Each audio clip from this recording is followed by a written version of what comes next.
Hey guys, Matt here. Wanted to take a moment today to kind of step away from the comics and talk again a little bit about these Marvel Universe cards. They're cards that I grew up with, I collected as a kid growing up, and now with this nostalgic craze coming in, the boxes and some of these cards are selling for some astronomical numbers. And I did want to kind of go over some things, and I know that there's a lot of buzz about them. So first, let's start with what they are. So this is a PSA graded 10 on one of the Marvel trading cards. This is the 1990 First Series Marvel card, and they're very comic book oriented as far as these particular ones. And there's some series and cards after that come after this, but this is what I would call one of the most iconic sets of them. And these cards have really caught on fire, especially the graded ones. As you can see here, this is a PSA graded 10 card, which is the equivalent for the comic book people of a 9.8. This card is perfectly centered, nice sharp corners, and on the back as well.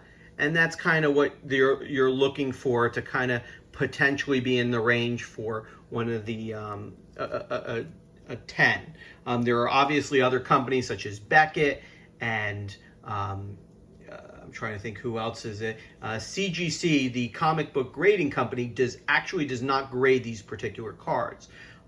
And you can find boxes of these cards now going somewhere in the realm of $1,500 to $2,500 for a sealed box, which is just incredible. I actually have 2 sealed boxes.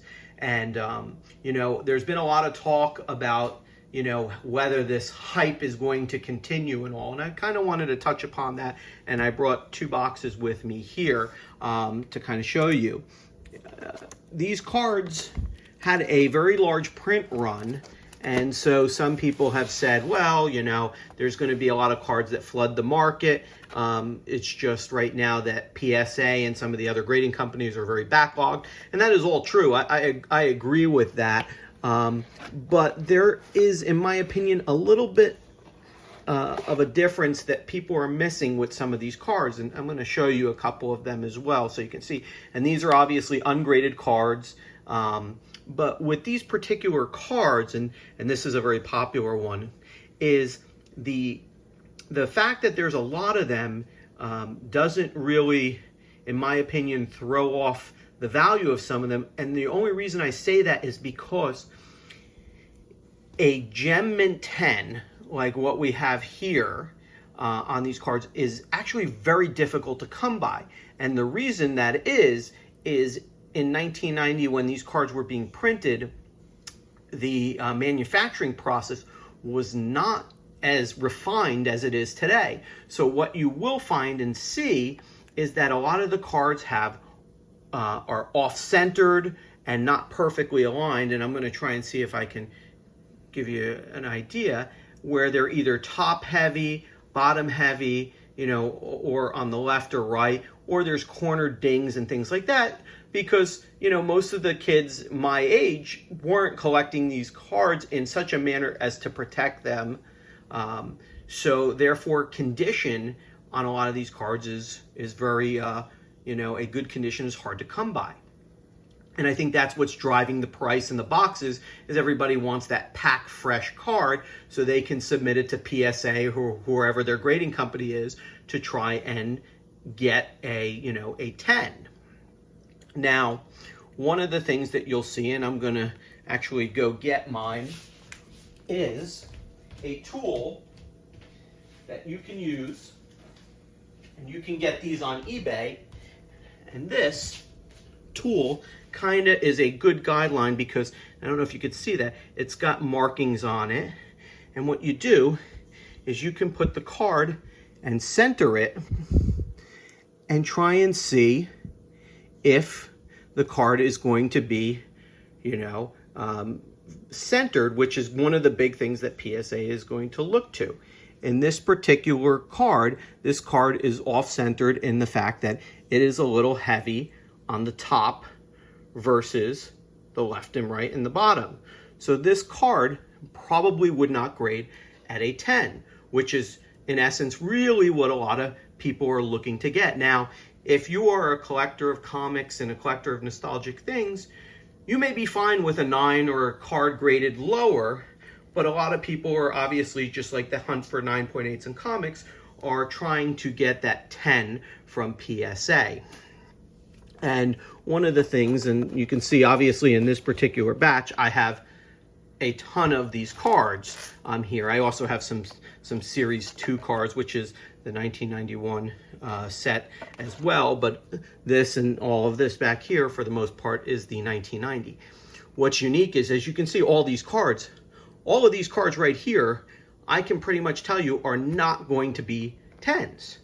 And it's unfortunate. They may be 9s, which is, you know, to me, maybe just as well, but they're not all going to be 10s because of those issues with centering. In fact, in some of my graded cards, and I'm happy to show you guys, these are, a couple of them are obviously 10s, but here's a 9.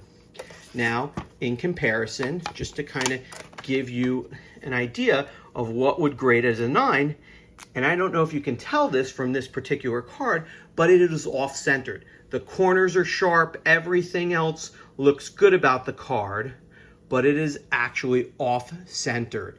And it is off-centered, if you can tell a little bit, it's a little bit more top-heavy. And what I can try and do is, if I can do this right to kind of show you guys, you will see that the card is a little heavier on the top than on the bottom. And that is one of the things. Card is still beautiful. It's a 9, and if you're happy with a 9, you know, the off-centering is not going to pose a big issue. But I just wanted to kind of show the difference between, you know, what it takes to get a 10 versus what it takes to get a 9. And, you know, there are little things where some of the cards have some denting on the bottom I've seen, and all from the packs. You know, some of the cards may even look a little bit off-centered with the back. As you can see, the bottom of this one versus the bottom of this one. I don't know that they grade that harshly for that. I do have other ones that are a 10 that may look like this rather than the Phoenix one. But it tends to be the presentation of the front and the centering of the card here. And let me see if I can show you another set to kind of compare. What you'll see is, here is a 10 for a Nightcrawler.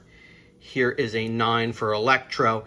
And again, this one, you can probably maybe see that the left side is actually a little bit heavier than the right. When I say heavier, there's more white to it. It's not centered properly. So you're going to see more white on the left than you are on the right. And if I can show you on this as well from the top, and you can kind of line it up and see, but you will find that, again, it is going to be heavier on the left side than the right side. You could kind of see the 2 is in the middle there, and it's really on the end there, you know. So this is a great little tool. You can find these on eBay for about anywhere from $5 to $12, and I think this is a really great tool if you grade. If you don't grade and you just keep the cards like this, there's no issue and all. But right now, the big thing is grading. It's adding, some of these cards are getting in the realms of $500 to $1,000. I've seen some the Marvel cards that have been $3,000 and all. I'm just giving you an idea of some of the ones I currently have, and I do have a couple already out to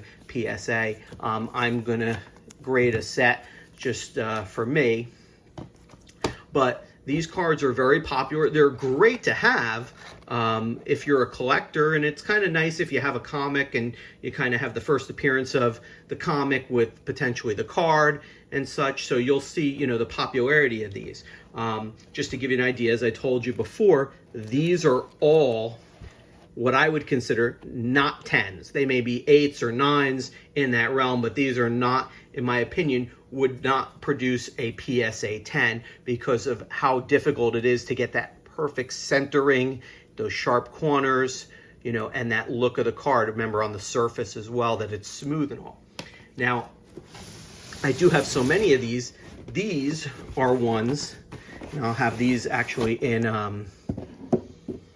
what I would call the rigid sleeves, where I believe these cards are potentially ones where I might be able to submit them and get potential PSA 10 or so, or even a 9. This particular one, if you can see in this one, it is a little heavier on the right than the left, but this card being a Mr. Marvel Stan Lee card is a little bit more valuable. So whether it's a 9 or a 10, this is definitely a card that you may want to potentially grade. But I do have other cards here in this set that I believe would possibly qualify for a higher grade. You know, just depending on the particular card and whether you can kind of see it. You know, this one is probably maybe a 9. Sometimes you can get them by. There are other ones here in this pack that maybe, let me flip this over, I think I have it in the reverse way. I do, where I think these are probably potentially 10s, where they look much more centered, much more sharp on the sides and all, if you can see by that, where this could potentially lead to a 10. And even if it's a 9, they're still such nice cards. It may be worth it if you're a collector. Big issue to consider for this, for submitting some of these cards right now, is if you want to submit them, let's say to invest and flip or something of that nature, you're probably going to look at, you know, at least $55 a card to grade, and that's with a turnaround time right now of about 30 to 60 days. And they can go up depending on how much you're willing to spend. If you're looking to submit a bulk submission to PSA and you have a membership, which is about, I think anywhere, it's about $12 or so a card, I believe, you're looking at 9 to 12 months.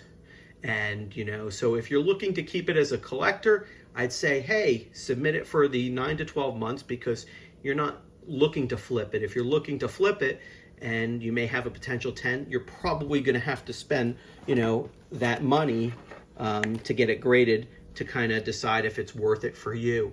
But like I said, great collection, definitely one to keep and have. It's a kind of a nostalgic thing, but I did want to talk about that because I see a lot of these sports cards collectors, and myself included, growing up, who are kind of now pushing into the Marvel trading cards. And now, you know, that's also as well as the Pokemon, and may also now kind of start pushing into comics. So we're seeing a big, you know, look where people who are going on PSA and some of these sites are looking at their census, you know, and what a Zion or another player may have at a PSA 10 of 10 to 15,000 or more, depending on the player and the card, where they're looking now and bringing in, because of the interest in Marvel, where they're starting to look at some of the comics and seeing that the census for some of the comics are much lower.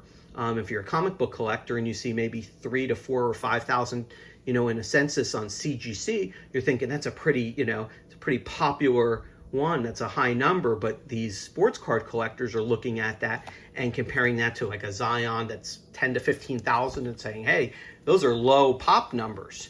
You know, those census numbers are low. So it's just something to keep an eye on, that the comic book market is kind of seeing some of the influx from the sports card collecting market on slabbing and grading comics now. And I think that's also may start to attribute a little bit more to the CGC turnaround times. Well, I'll let everybody go, but I just kind of wanted to give some information on these. You know, if you can get your hands on some of these at reasonable prices, absolutely. You're probably better off right now with the way the market is, trying to submit some raw cards and seeing if there's a possibility of getting, you know, getting a 10. Like I said, it just depends on the time frame and how you want to do it as to, you know, whether you want to submit cards and all like this. But this is how you submit them in a semi-rigid one. Well, thanks for everybody's time, and I'll see you on the next video.